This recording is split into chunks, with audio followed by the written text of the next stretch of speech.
Yeah. But Nikki Haley's up there like, let's fight it. Let's go. China. Let's go. Why do you think she's doing that? Because she Has wants... she always been that way? She wants the big money. And the big money people like when you get... Well, she's a woman, so she's got to be tough. Ooh. Ban TikTok. I'll kill you. She wants to ban TikTok? Oh, ban it. Whoa. Ban it. And then we're going to go there and kick China's ass for making it. I'm Nikki Haley. I'm tough. I'm what? Hillary Clinton. Hillary Clinton came out like the running of the bulls, going, fuck Putin. We should kill... Like, Hillary's on record saying some of the most bellicose things ever about what we should be doing with our CIA and with our military. And Nikki Haley's basically going out there going, the big money likes when you're open to a little conflict. They like that. The Koch brothers types like when you leave the door open. You don't have to say we're going to do it, but leave the door open. All options on the table. That's their favorite word. Their favorite sentence is like, "Oh, we're leaving all options on the table. It's about our values," says Nikki Haley. It's about our values. In northern Ukraine, she wants the money. I don't know what Chris Christie's up there talking about. You know, Ozempic or whatever, but he's not getting $1. No one's giving him anything. He's a weird one. He's just there to ruin things. Here's what I appreciate about Chris Christie. He exists only to destroy. He's not trying to build. He cannot win. He's not going to be elected. He's there to kill that Vivek Ramaswamy. He's going to kill him one day. He's there to just destroy other people. He's not there to succeed, and he knows it. And Nikki Haley now is having the big meetings. She's having the big closed-door meetings when they take you up to Monterey, California, in the Bohemian Grove, and they sit you down by the redwood trees, and you go, I like your style. I just like what... Now, by the way, who the hell is Nikki? No one knows. No one cares. She was the governor of what? What was she the governor of? South Carolina. Great.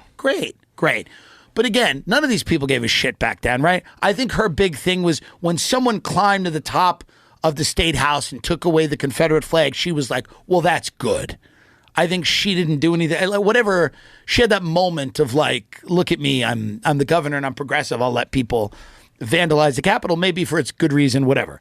But nobody knew who this bitch was, and until she got on stage and started saying, "Hey, I would love to go to war.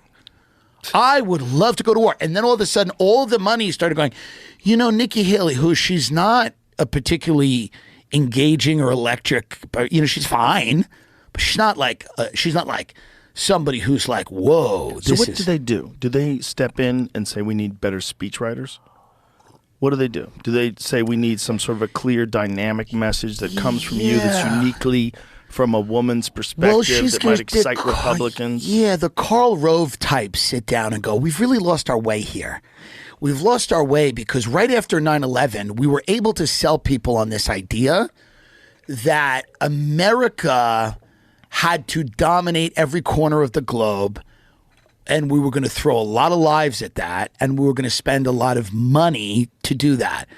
And that's what's ultimately going to make us safer and secure us. And Americans after the Iraq War did not believe that.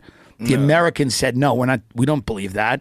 So then all these neocons became Democrats. All the people that had pushed that war had become Democrats, and they started coming at it from the left and going like, well, they don't like trans people. Did you hear that?